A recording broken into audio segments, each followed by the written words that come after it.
Hello everybody, it's Kara from Wild Book Garden, and today I'm here to do another book tag as I do a kind of casual get ready with me. So today I'm going to be doing Josh's Pie book tag, which was originally created by Josh over at Literary Gladiators. If you guys haven't checked out their tags yet, they are really great. The theme is always really fun, and I am always so impressed at how creative and unique the questions are, because I think you guys, I think if you've seen a lot of tags or done a lot of tags, there can be some questions that kind of come up a lot, which is not necessarily a bad thing, but it's also cool to see tags where the questions are like completely unique. I will go over the products I'm going to use at the beginning, and then we will just jump into it. So I think I'm actually just going to do concealer instead of foundation today. So I have the Makeup Revolution Conceal and Hydrate in CO5. Then I think I'm going to use a little powder. This is my L'Oreal True Match in Classic Ivory. I'm going to use that LA Girl blush again because I love it. It's in the Just Dance color and it's like purple. The theme is like going to be very much purple and lavender heavy. It does not go with the top part of my dress, but I don't really care. I'm going to do it anyway and we'll just see what happens. Let's see what else. I think I'm also going to use this like lavender highlight. It's like a liquid highlighter from Moira. What is the color? Fresh Violet. That's been really pretty, and why not just go all in on the purple, right? I also, trying to get my things together here, I'm going to use the Matte For You Brows palette again by Sydney Grace. This is in the jet black combination of colors. I've just been really loving that as somebody who has black eyebrows. I'm gonna use my Glam Light eyeshadow base in the color, I think it's, yeah, White Frosting. For the eyeshadow, I am so excited. I really love this brand's eyeshadow palettes. Here is what it looks like. Again, very lavender heavy and purple. And it's the Lavender Skies palette from Gloss Gods, or Lavender Skies Remixed. And Gloss Gods is a Swedish indie brand, so they might be more accessible for you if you live in the EU, for example. Obviously they do ship to the US as well because I was able to order. You are of course going to pay more for shipping, but you can get the products, which I think is cool. And what else? The Big Mood mascara from e.l.f. I think that's finally everything. I feel like that was more talking, even though I had fewer things to show you. Love that. Okay, so just getting into the questions. So these are all, of course, themed around different kinds of pies. Number one is Apple, a work that sings the praises of America. So, I actually picked Braiding Sweetgrass by Dr. Robin Wall Kimmerer. This is a nonfiction book that is like very popular and talked about. It's like by no means underhyped, but I also love it, and I definitely recommend it. And I really do feel like the beautiful nature writing, it speaks to, like, it does talk about the like positive aspects of living here, especially as it relates to like the natural world and other living creatures. It also definitely emphasizes the many things that we do badly in the US. So like it probably wasn't, it's not exactly the kind of answer for this question that probably was intended, but I really do think that she writes about different places and different plants and animals and like why we care, why we should care about them and the environment in a way that is really beautiful. And I feel like that kind of celebration that is still, you know, singing the praises of the country. And it's like pointing out that if you do love different things about living somewhere, then you should protect it. So yeah, that's my answer for that one. Number two is Cherry, a work that helped you develop a greater understanding of your country. And I picked White Rage by Carol Anderson. This is a nonfiction book that really blew up a couple of years ago, but I think it is unfortunately still very relevant. It is a nonfiction book as well, and it's about how in the US, every time there has been any kind of like gain in rights for African Americans, white people have responded with violence and hatred and trying to set that back. And like some of the things, like she talks about different time periods that of course we did learn about in school, like, you know, the like slavery, of course, and the Jim Crow era, segregation, the civil rights era. But I not only like learned things from sections that I was familiar with, but also I learned so much about like later periods, like 1980s and 90s, or like the Ronald Reagan presidency. Like I knew very vaguely some things that he did that were awful, and how like he's not really known as like one of the really bad presidents, but like a lot of like really like awful, hurtful policies can be traced back to him. So I knew that, but like reading the specifics was very eye-opening, and I think it is really important to be aware of that kind of history, obviously. Number 3, Blueberry, a beach read you could probably finish on one visit. So I picked Starfish by Lisa Phipps. This is not a beach read in the sense of like a rom-com, which I think is a lot of times what that description refers to. But it is very short, and it does involve swimming, among other things, and I love this book. This is a middle grade novel in verse that is so wonderful, and I think even if you're not a middle grade person, usually, even if you don't read a lot of novels in verse, I feel like it's still one that could really like work for people. I just think it's so well done.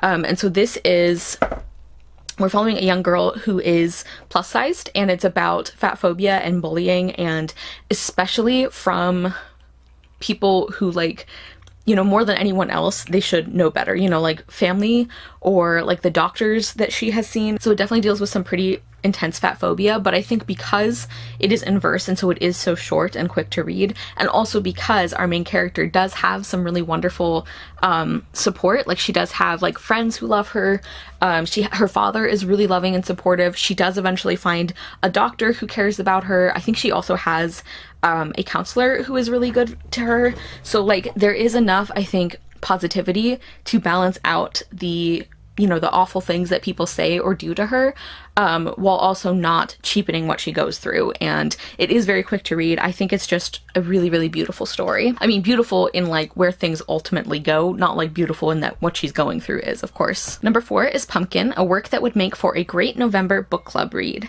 And this is actually one that I have chosen as a book club read before. I picked A Let's Away by Darcy Little Badger. I love this book, and I do feel like it has kind of like fall vibes for some reason, or like summer into fall. I know November is like actually fall, but yeah, I just love this book. I also think that it has that kind of atmospheric, like kind of spooky sort of thing, even though like, you know, October is generally spooky season, but I feel like for a lot of people, November, you also kind of read atmospheric books. So for that reason, I think it would be great. It's also by a native author, so if you are wanting to read, if you are wanting to especially focus on reading native authors during November, so there's like a lot of reasons I think this one would be really good. It's like a really interesting genre blend too. There's like a murder mystery where you know who did it, but you're trying to prove it. And then there's like the supernatural element. I think it's a super interesting book, and I really love Ellie, our main character, and like the different relationships I think are great as well. Number 5 is Pecan or Pecan. I think it's funny, like I usually will say pecan when I'm just talking about like the food itself, but if I'm saying pie, I usually go for pecan pie. I think that's how you say it, which I don't know why I do that. But the question is a writer that does the best job writing about the American South. So I picked Clint Smith. I've only read one thing from him, but it was so incredible that I am answering him anyway. I'm answering with him, I mean. And he wrote How the Word Is Passed, which is about the history of the US being founded on slavery. And I think the way that he does it by location, and a lot of the locations are in the American South, but he also does one in the North, and he also does one in another country. And I just think like the way that he writes about this history and how it affects the present, I think is so well done. And I think he makes those connections very clear. Why not only that we should care about history for its own sake, you know, we should know it for its own sake, but also we have to know it so that we can do better. Like we can understand why we are here now and how we can do better. I just think that's really important, and I think he conveys that really well. And I also think he does a fantastic job of, like, just by the way that he talks to people and interviews people, and then of course like his own writing in the book, I think he does a really wonderful job of like highlighting the difference between recognizing history and like glorifying or honoring it, you know, like with the Civil War, for example, like the Lost Cause and everything. I think he's so, so talented. I really do want to read more things by him, but even just reading that one was enough that I think he's a great answer for this, if I do say so myself. Then number 6 is Sweet Potato, a work that responded to something. And I picked a couple different works by G.K. Chesterton. So these are both nonfiction, although he also wrote fiction as well. So these are Heretics and Orthodoxy. So these are like 2 different collections of essays, and they're ones that like I think definitely I wouldn't just recommend broadly, just because like, you know, he was writing a few hundred years ago or a couple hundred years ago, and there are definitely language he uses or some like concepts he talks about that make that very clear. And so I definitely wouldn't just broadly recommend this to everyone, and like nor do I think people should feel like they need to read him. But I think it's really funny that the original collection he did, which was Heretics, was writing about contemporaries of his, I think mostly contemporaries, and like they would, you know, publish pieces where they would talk about their own like values and everything and beliefs and I don't know, just like philosophical, I guess, things. And then Chesterton wrote this collection of essays that was basically like, here is why I think you're wrong about this, or why this is poorly argued, or why I don't think this is very well written, or why I don't like you as a person. I guess like more polite than that, but he basically was like in print being like, actually, you're wrong, which I think is really funny. I also just genuinely liked some of them. I think some of his ideas were super interesting. I've mentioned before that like one of the things I think is very remarkable about his writing for me personally is that he makes uncertainty hopeful, and that's something that I usually struggle with, and so I'm very admiring about that. And then I put Orthodoxy as well, because after he wrote the other collection, a lot of like reviewers or critics or some of the people he wrote about maybe were like, okay, then if you're gonna, you know, write so badly about what we're saying, then what do you think? What do you believe? And he's like, okay. And he just published a book, which I think is also really funny. So yeah, I feel like because of the way those books were written, it fit this question. And I also do, as I said, I love his writing style. I enjoy some of the topics he talks about, although the amount to which I agree with what he says, or like the amount that these translate to a modern audience, varies a lot. So I just wanted to reiterate that. I'm gonna do some Clarity Cosmetics Mist Glow Setting Spray before we get into the eyeshadow, which I'm very excited about, as always. I'm also gonna go ahead and put my earrings on now that I'm done with my face makeup. I don't remember if I mentioned at the beginning, but I have a few different options for the lip color I want to use, so that's why I haven't shown which one yet. Just gonna go back over forehead here. And number 7 is Key Lime, a mystery that you would take to read on the beach. So I knew, I don't read a ton of mysteries, but I have been finding some I really enjoy, and I knew that I wanted to pick something short because, fun fact, I do not like the beach at all. Like occasionally I think it's fun to go there for like a little bit, but I'm not a beach person. So I wanted to pick something short. So I went with the Enola Holmes series by Nancy Springer. These are very short books. I think all of them are under 200 pages, but I think considering how short they are, Nancy Springer does a really good job of like writing a mystery that feels complete. And she also, I think, does a good job of like characterization in such a short time. And I've mentioned before that my enjoyment of each individual mystery kind of varies a little bit, but in general I have been really, really enjoying that series. And so it's one that I definitely would, you know, bring a book to the beach and I'd be able to finish it in a reasonable amount of time, and then I could leave the beach. It'd be great. Number 8 is Boston Cream, a work you would be up to reading from a non-preferred genre. Yeah, I love these questions. I mentioned that already. Okay, so, oh, this is so pretty, you guys. So I think I'm gonna take, it's that color called Dreamscape. It's this one, and it's beautiful. I don't know what else I'm doing. I know that I'm putting this on my eyelid. Yeah, so I said Lone Women by Victor LaValle. That is a horror novel, and I am not not a horror person. I'm not a fan in general. There have been some that I have really, really enjoyed, but they're pretty few. Like, I just don't enjoy it as a genre. I don't enjoy being scared in those specific ways. Especially, like, I wonder too if part of it is that, like, because I have anxiety and, like, because of the specific ways that I experience that, it's like, why would I seek out feeling the way that I try to avoid feeling for most of my life, you know?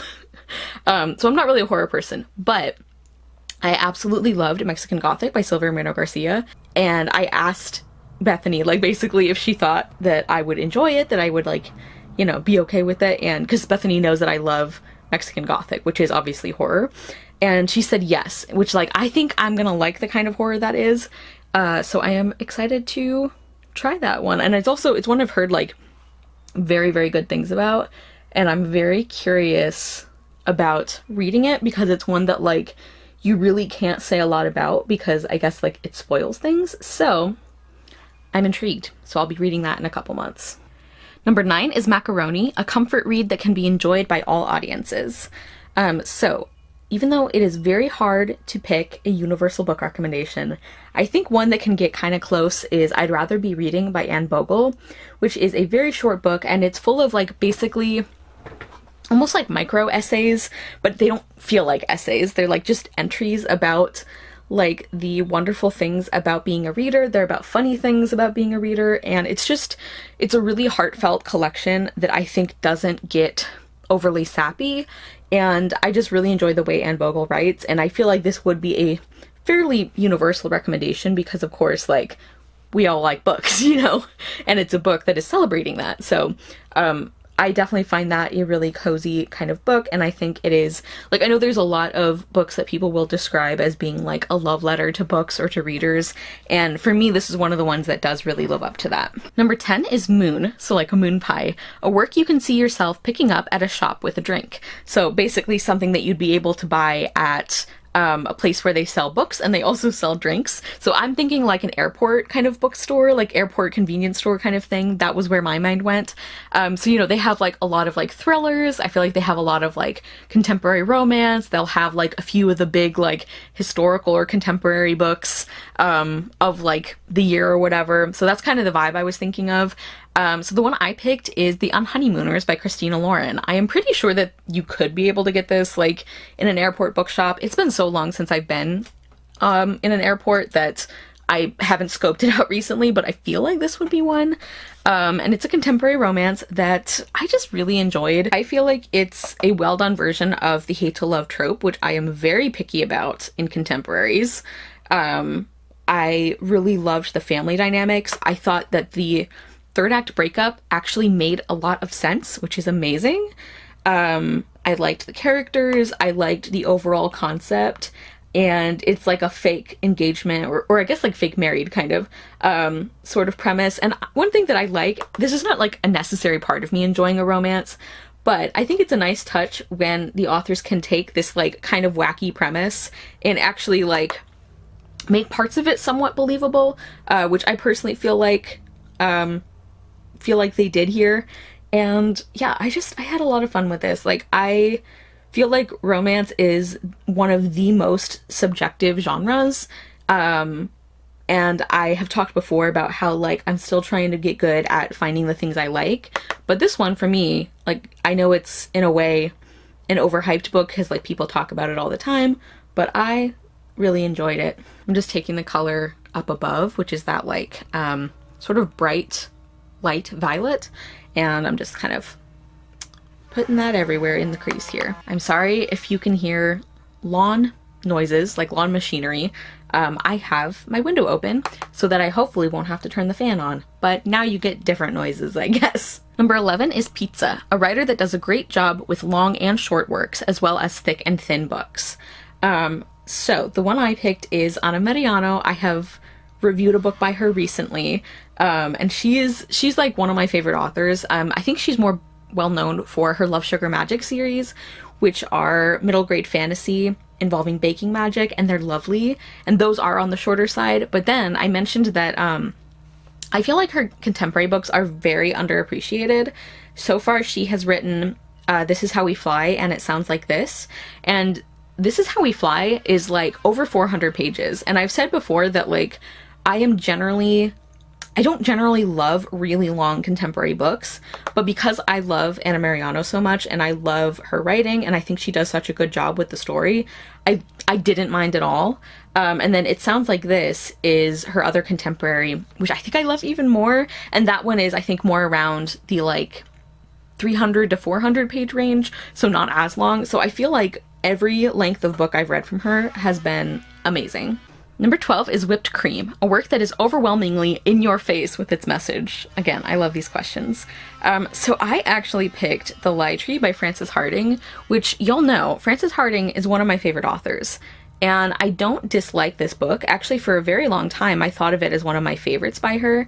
And then when Hannah and I from Ball Gowns and Books did our Frances Hardinge read-along, it was interesting because rereading it, I'm like, okay, maybe the reason I feel like it's a favorite is that it has some of my favorite moments in it or scenes in it. And the reason I picked it for this question, like we talked about this a lot in the live show, which I will link. Okay, it's way too loud, so I closed the window and we're gonna hope that I don't melt.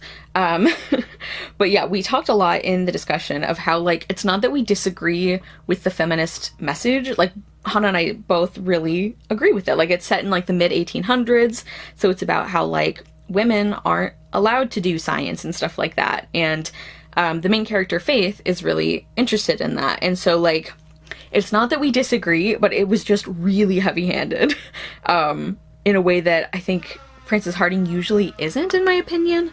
And there were other like thematic elements that we didn't love as much, but like the reason I picked it for this question is that I was thinking specifically of like the feminism of that book and how it's like, I agree, but the way you're saying it isn't super nuanced or interesting. And there were like actually parts that felt very like not like Other Girls, although I do think that was deliberate because it is challenged by the end of the book.